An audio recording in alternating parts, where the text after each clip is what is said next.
I'm Myrto Papadopoulou. I'm a photographer and documentary filmmaker. And I'm Angelos Tsaousis. I'm a producer and director. I specialize on documentaries. And We're here to present you the new Plastic Road.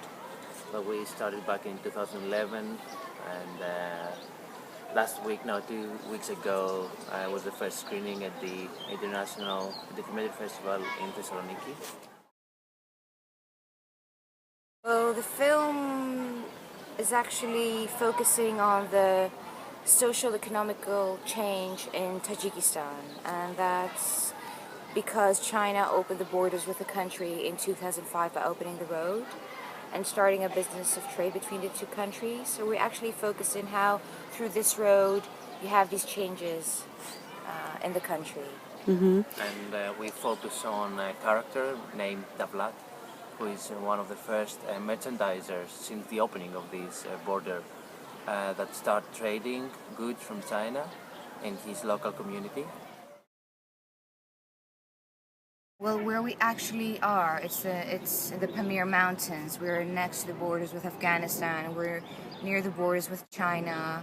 We are on a high altitude that reaches 5,000 meters. So getting to this area and place, it's very, very difficult. And we actually do take the actual old Silk Road, which it's reconstructed, but reconstruction right now in Tajikistan means 500 kilometers you travel in a car for 20 hours under the most difficult Terrain. It's very mountainous terrain. the road is very, very difficult, and it often can be very dangerous also. I have to say that the Badakhshan people in southern Tajikistan, the Pamiri people, Davlat is one of them. They are very welcome. They open their doors of their houses very easy, and they welcome you very well. But I have also to say that at the very first moment that we arrived there, like it's around 4 a.m. in the airport. It's always at 4 a.m. All flights reach Tajikistan at 4 a.m. and this is kind of a cultural shock. Yeah. Especially at the beginning. But then you adapt yourself step by step.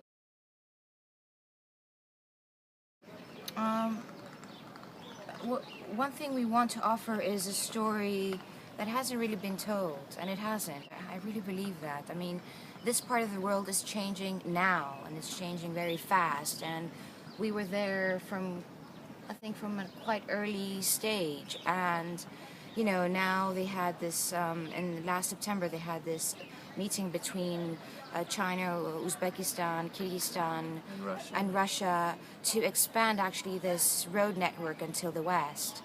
So I think it's a huge development and change in this part of the world in Central Asia.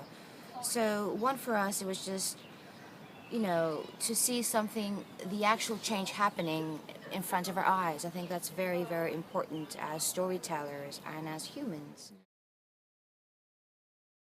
I think in many ways, especially both of us. I mean, we started literally a few years ago, and we did have a sense of documentary through our work, but the whole process, what we went through, how we stood up to our beliefs, to our goals, that's a part of it.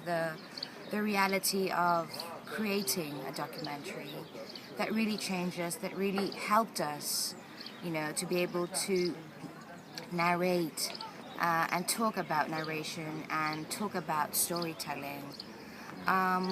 It did educate us very much, the whole process.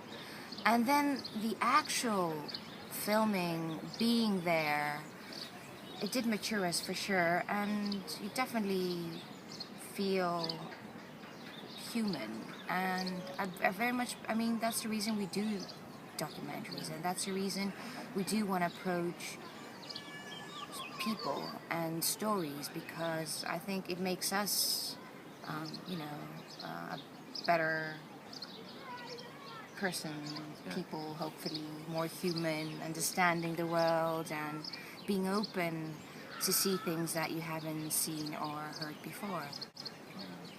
and as I said before, throughout this process, the last few years, you understand that you're not alone, first of all, and then that we are very similar to these kind of communities, to these faraway communities from our place, and that make me like help me to understand that we are very small, in inverted commas, like in this world that we call it Earth. Is like we are all the same,